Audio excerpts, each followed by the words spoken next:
چلو چلو سمیٹ لو برس رہا ہے دیکھ لو، چلو چلو سمیٹ لو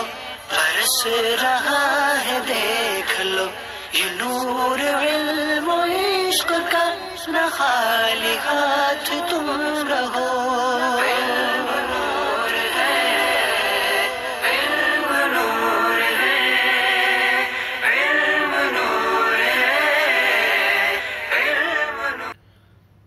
بسم اللہ الرحمن الرحیم۔ الصلاۃ والسلام علیک یا رسول اللہ، الصلاۃ والسلام علیک یا نبی اللہ،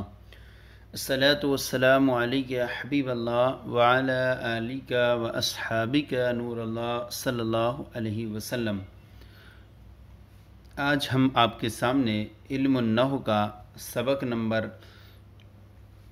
17 پیش کر رہے ہیں، اور آج فصل 13 ہے اور یہ منصوبات کا بیان ہے۔ اس سے پہلے پچھلے سبق میں ہم نے آپ کے سامنے مرفوعات کا بیان کیا تھا، اس کے اندر ہم نے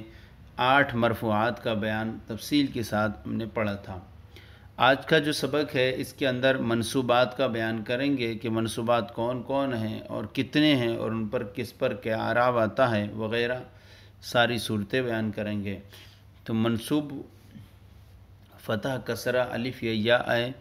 اور اب یہاں بیان کرتے ہیں کون کون منصوبات ہیں۔ سب سے پہلے بیان کرتے ہیں نمبر 1 اجمالی طور پر بیان کرتے ہیں کون کون ہیں۔ نمبر 1 مفعول بہ، نمبر 2 مفعول مطلق،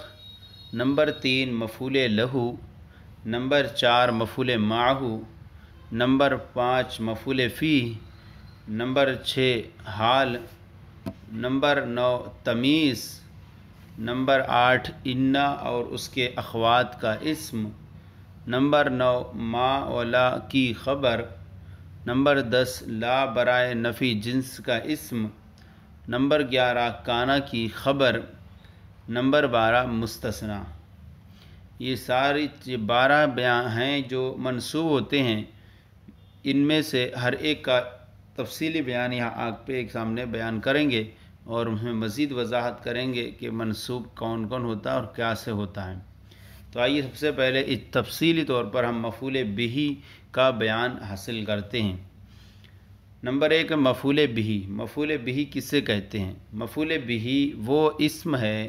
جس پر فاعل کا فعل واقع ہو۔ فاعل کا فعل جس پر واقع ہو جائے اس کو ہم مفعول بہ کہتے ہیں۔ جیسے اکلا زید طعاما، زید نے کھانا کھایا، شربا خالد ماء، خالد نے پانی پیا۔ اب دیکھیں یہاں پر اکلا زید طعاما، زید نے کھانا کھایا، تو یہاں پر طعاما یہ مفعول بہ ہے، اور شربا خالد ماء میں ماء یہ مفعول بہ ہے اور منصوب ہے، حالت نصبی میں ہے،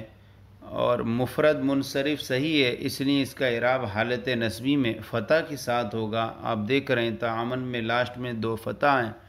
اور یہاں پر بھی معان میں بھی 2 تنوین فتح کی صورت میں ہے۔ اب یہاں دیکھیں کہ فعل جو ہے زید کا فعل جو اکل ہے وہ طعام پر واقع ہوا ہے کہ زید نے کھانے کو کھایا یعنی استعمال میں لایا۔ اسی طرح شربا خالد ماء میں خالد جو فاعل ہے، اس کا جو فعل ہے پینا وہ واقع ہوا ہے پانی پر، لہذا پانی جو الماء پانی مفعول بہ ہے۔ شربا زید خالد ماء، خالد نے پانی پیا، تو پہلا فعل ہے، دوسرا فاعل ہے اور تعامن مفعول بہ ہے۔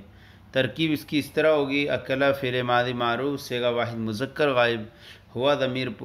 اب یہاں ہوا ضمیر پوشیدہ یہاں نہیں نکالیں گے کیونکہ یہاں اس کا فاعل اس میں ظاہر ہے، تو زید اس میں ظاہر اس کا فاعل، تعامن مفعول بہ، فعل اپنے فاعل اور مفعول بہ سے مل کر جملہ فعلیہ خبریہ ہوا۔ آگے شربا فعل ماضی معروف صیغہ واحد مذکر غائب، اور خالد اس کا فاعل، ماء مفعول بہ، فعل اپنے فاعل اور مفعول بہ سے مل کر جملہ فعلیہ خبریہ ہوا۔ یہاں آپ کے سامنے اس کی ترکیب بھی یوں ہی بیان کی ہے: اکلا فعل زید فاعل تعامن مفعول بہ، فعل اپنے فاعل مفعول بہ سے مل کر جملہ فعلیہ خبریہ ہوا۔ اب یہاں پر اور مزید بیان کر رہے ہیں مفعول بہ کے تعلق سے فائدہ۔ بعض جگہ مفعول بہ کا فعل کسی قرینے کی وجہ سے حذف بھی کر دیا جاتا ہے، یعنی مفعول بھی پر دلالت کرنے والا جو فعل ہوتا ہے، جو اس پر ضرب کا وقوع بتا رہا تھا یا کسی فعل کا وقوع بتا رہا تھا، اس فعل کو کبھی کسی قرینے کی وجہ سے حذف بھی کر دیا جاتا ہے۔ جیسے میزبان، یعنی اپنے مہمان کی آمد پر، میزبان اپنے مہمان کی آمد پر اس کو خوش کرنے اور اطمینان دلانے کے لیے کہے اہلاً و سہلاً، اہلاً و سہلاً، یعنی اس کا جو فعل ہم نکالیں گے وہ عبارت بنے گی اتیت اہلاً و تیت سہلاً، یعنی آپ اپنے ہی آدمیوں میں آئے، اتیت اہلاً آپ اپنے ہی آدمیوں میں آئے، اور وتیت سہلاً اور آپ نرم اور خوشگوار جگہ میں وارد ہوئے ہیں، یعنی آپ اپنے ہی آدمیوں میں آئیں نہ کہ غیروں میں، اور آپ نرم اور خوشگوار جگہ میں وارد ہوئے ہیں، آپ پر کوئی مشقت اور تکلیف نہیں ہے۔ تو یہاں پر جب دیکھیں کہ یہاں اتیتا اور وتیتا یہ محذوف ہیں، کیا ذکر کیا تھا؟ کہ مفعول بھی کا فعل کسی قرینے کی وجہ سے حذف کر دیا جاتا ہے، اور قرینہ یہ ہے کہ اس مہمان کی آمد کے وقت اس کو بطور جلدی جو ہے خوشی پہنچانا مقصود ہے، تو یہاں پر آ رہا ہے تو اس کا آنا ہی قرینہ ہے اس پر، اور تو یہاں پر اس فعل کو جو ہے اتیتا کو اور دوسری مثال میں وتیتا کو حذف کر دیا گیا، صرف مفعول ذکر کر دیا گیا۔ تو یہاں اس کے جو دونوں کے مفعول کے پہلے والے اہلاً کا اتیتا محذوف ہے اور دوسرے والے سہلاً مفعول کا وتیتا محذوف ہے۔ اور آگے بیان فرماتے ہیں، اور جیسے ڈرانے کے موقع پر مفعول بھی کو حذف کر دیا جاتا ہے، جیسے ایاک والاسد، تو اور شیر۔ اب یہ ایاک والاسد، یعنی اصل میں یہ اس کا جو فعل ہے وہ اتقی نفسک من الاسد، تم اپنے آپ کو شیر سے بچاؤ، اتقی بچاؤ تم نفسک اپنے آپ کو من الاسد شیر سے۔ اب یہاں اتقی فعل محذوف ہے، یعنی ایاک والاسد جو ذکر کیا ہے اس سے پہلے ایک فعل محذوف ہے اتقی کا، اتقی نفسک، اتقی نفسک من الاسد، اتقی یہاں فعل جو ہے وہ محذوف ہے جو اس سے پہلے ہے، اور موقع یہاں پر یہ ہے کہ شیر کے ڈرانے کے موقع پر اصل مقصود جو ہے اس کو انسان کو ڈرانا مقصود ہوتا ہے، تو ایسی صورت میں یہاں پر فعل کو حذف کر دیا جاتا ہے فرصت کا موقع نہ گواتے ہوئے۔ تو جیسے ڈرانے کے موقع پر ایاک والاسد، یعنی اتقی نفسک من الاسد، آپ اپنے آپ کو شیر سے بچاؤ، یہاں اتقی جو ہے وہ فعل محذوف ہے اور والاسد یہ اس کا مفعول ہے۔ کسی کو پکارنے کے لیے بھی فعل کو حذف کر دیتے ہیں، جیسے یا غلام زیدن، اے زید کے غلام، تو یہاں پر پکارنے کے لیے جو ہے اس کا اصل فعل ہے وہ حذف ہو گیا، یعنی ادعو غلام زیدن، پکارتا ہوں میں زید کے غلام کو۔ اب یہاں پر بھی جو ہے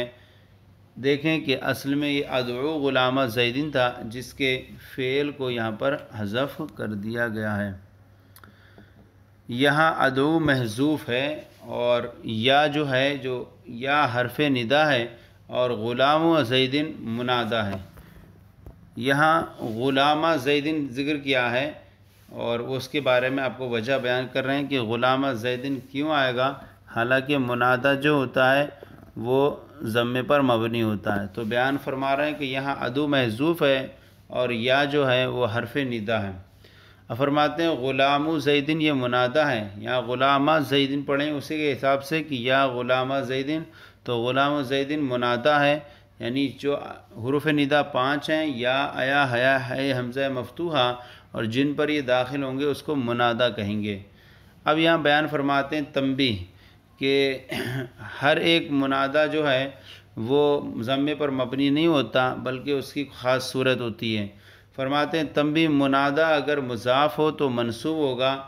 جیسے یا غلام زیدن، یہاں پر دیکھیں کہ غلام زیدن یہ منادہ ہے، اس کو پکارا جا رہا ہے، تو یہاں پر مضاف ہے زید کی طرف، تو یہاں پر یہ منصوب ہوگا، جیسے کہ آپ دیکھیں یہاں میم پر جو ہے وہ نصب موجود ہے۔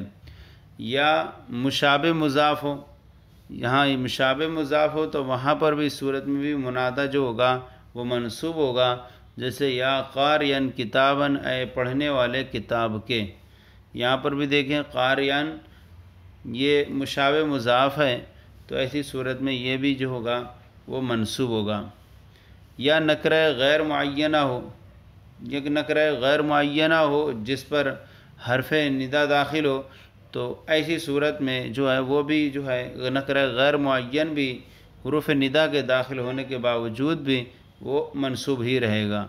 جیسے یا رجلاً خذ بیدی، یا نکرہ غیر معینہ کہ لگے، اگر نکرہ غیر معینہ نہ ہو تو ایسی صورت میں وہ مبنی ہو جائے گا ضمے پر۔ یا نکرہ غیر معینہ ہو جیسے کہ یا رجلاً خذ بیدی، اے کوئی مرد میرا ہاتھ پکڑے، یہاں تک رجلاً کوئی غیر مرد ہے، غیر معین مرد ہے کہ اس وقت جب کہ کوئی اندھا کہہ رہا ہے تو اس کے لیے تو ہر شخص غیر معین ہی ہے، اس لیے رجلاً یہ نکرہ غیر معین اور منصوب ہے۔ لیکن اگر یہاں نکرہ غیر معین نہ ہو، کوئی اندھا نہ کہے، تو یا رجل ہوگا جو منادہ ہوگا اور ضمے پر مبنی ہوگا۔ اور بیان فرماتے ہیں یہاں پر، اور منادہ مفرد معرفہ، منادہ مفرد ہو اور معرفہ ہو علامت رفع پر مبنی ہوتا ہے۔ اب علامت رفع ضمہ ہے، الف ہے، واو ہے، یہ ساری صورتیں ہیں جن میں جو ہوتا ہے علامت رفع پر وہ مبنی ہوتا ہے۔ یہاں مفرد کی قید لگائی ہے، لہذا مفرد جو جملے کے مقابلے میں بولا جاتا ہے، لہذا تثنیہ کے سے اعتراض نہ کیا جائے کہ تثنیہ زیدان تو مفرد نہیں ہے، تو انہوں نے کہا منادہ ہو اور مفرد یعنی جملہ نہ ہو تو مفرد و معرفہ علامت رفع پر مبنی ہوگا، جیسے یا زیدو، یہاں پر یا حرف ندا ہے اور زیدو اس کا منادہ ہے، اور یہ منادہ مفرد بھی ہے اور معرفہ بھی ہے، تو ایسی صورت میں علامت رفع پر کیا ہے مبنی ہوگا، اور علامت رفع کیا ہے ضمہ ہے، تو اس اعتبار سے مبنی ہوگا۔ یہاں ایک ہی مثال آپ کے سامنے پیش کی ہے، یا زیدو، یا زیدان، یا زیدونہ وغیرہ بھی اسی مثال میں شامل ہوں گی۔ زیدو، زیدان وغیرہ تو یہاں پر یہ ہوں گی، سب یہ ضمے پر مبنی ہوں گے وغیرہ۔ منادہ مفرد معرفہ علامت رفع پر مبنی ہوگا، یہاں پر تو ضمے پر مبنی ہے، لیکن زیدان، زیدونہ وغیرہ یہ سب علامت رفع پر مبنی ہوں گے۔ زیدان جو علامت رفع الف پر ہے، اسی طرح زیدونہ واو کے ساتھ ہے۔ تو انہوں نے اصل کہا ہے کہ منادہ مفرد معرفہ علامت رفع پر مبنی ہوتا ہے، تو یہاں جیسے مثال ایک ہے، جیسے یا زیدو، یا زیدان، یا زیدونہ، یا قاضی وغیرہ یہ سب جو ہیں منادہ ہیں اور مفرد ہیں اور معرفہ ہیں۔ اب اس کے بعد بیان فرماتے ہیں، اور اگر منادہ معرف باللام ہو، اگر منادہ معرف باللام ہو تو حرف ندا اور منادہ کے درمیان ایہا سے فصل کرنا لازمی ہے، جیسے یا ایہا الرجل، یہاں پر دیکھیں کہ یا حرف ندا ہے اور الرجل اس کا منادہ ہے، تو یا زیدو جیسے، اور اگر منادہ معرف باللام ہو، یہاں الرجل منادہ ہے جو معرف باللام ہے، تو حرف ندا اور منادہ کے درمیان ایہا کے ذریعے فصل کریں گے، لہذا یا حرف ندا اور ای رجل اس کا منادہ ان کے درمیان ایہا کے ذریعے فصل کر دیا گیا۔ پھر آگے بیان فرماتے ہیں، منادہ میں ترخیم بھی جائز ہے، منادہ میں ترخیم بھی جائز ہے، اور ترخیم کسے کہتے ہیں؟ یعنی تخفیف کی غرض سے آخری حرف کو حذف کر دیتے ہیں، اس کو ہم کیا کہتے ہیں؟ ترخیم کہتے ہیں۔ جیسے یا مالکو، یا حرف ندا ہے اور مالکو منادہ ہے، اس میں آپ ترخیم کریں تو یہاں آخر سے ایک حرف حذف ہو جائے گا، وہ کاف، اور یا مالو ہوگا۔ اس کے قاعدے وغیرہ آپ خلاصۃ النو میں اچھی طریقے سے پڑھیں گے کیسے ہوتا ہے، تو یہاں صرف اتنا یاد رکھیں کہ ترخیم منادہ یا مالکو میں یا مالو اور یا منصورو میں یا منصو، تو یہاں پر آخر سے حذف کر دیا گیا، لہذا آپ کہیں گے منادہ مرخم ہے، یہ یا منصورو میں یا منصو یہ منادہ مرخم ہے، اور یا مالکو میں یا مالو، مالو کیا ہے؟ منادہ مرخم ہے۔ اب فرماتے ہیں منادہ مرخم میں اصلی حرکت بھی جائز ہے اور ضمہ بھی جائز ہے، تو یہاں پر دیکھیں منادہ مرخم میں اصلی حرکت بھی جائز ہے، یعنی جب اس کو حذف کریں گے تو اس کے بعد جو حرکت باقی رہتی ہے وہ بھی جائز ہے، یا اس کو ہٹا کر کے ضمہ کر دیں یہ بھی جائز ہے۔ اور منادہ مرخم میں اصلی حرکت بھی جائز ہے اور ضمہ بھی، اس لیے یا مالی بھی پڑھ سکتے ہیں، یا مالی بھی پڑھ سکتے ہیں، کیونکہ اصل حرکت یہاں پر حذف کرنے کے بعد کاف کو وہ کسرہ رہ رہی ہے۔ اور یا مالو بھی پڑھ سکتے ہیں، یا مالو بھی پڑھ سکتے ہیں، تو یا مالکو میں یا مالو بھی پڑھ سکتے ہیں، کس طور پر کہ منادہ مرخم میں آخری حرف کو حذف کرنے کے بعد اس کو ضمے پر رکھ کر یا مالو بھی پڑھ سکتے ہیں۔ یہ اتنا آج کا بیان ہم نے ذکر کیا آپ کے سامنے منصوبات میں سے۔ صرف آپ کے سامنے آج ایک مفعول بہ کا بیان تفصیل کے ساتھ پیش کیا گیا، اس میں حذف کے مقامات اور دوسری چیزیں بہت ساری چیزیں آپ کے سامنے پیش کی گئیں۔ تو آج کا سلسلہ آپ کی بارگاہ میں پیش کیا کیسا لگا ضرور بتائیں، کوئی کمی ہو تو اصلاح فرمائیں، اور ہمارے چینل درس نظامی سبسکرائب کریں، اور پلے اسٹور پہ جا کر ہمارا اپلیکیشن درس نظامی بھی ڈاؤن لوڈ کر سکتے ہیں۔ جزاکم اللہ خیرہ، اللہ آپ کے علم میں برکتیں عطا فرمائے۔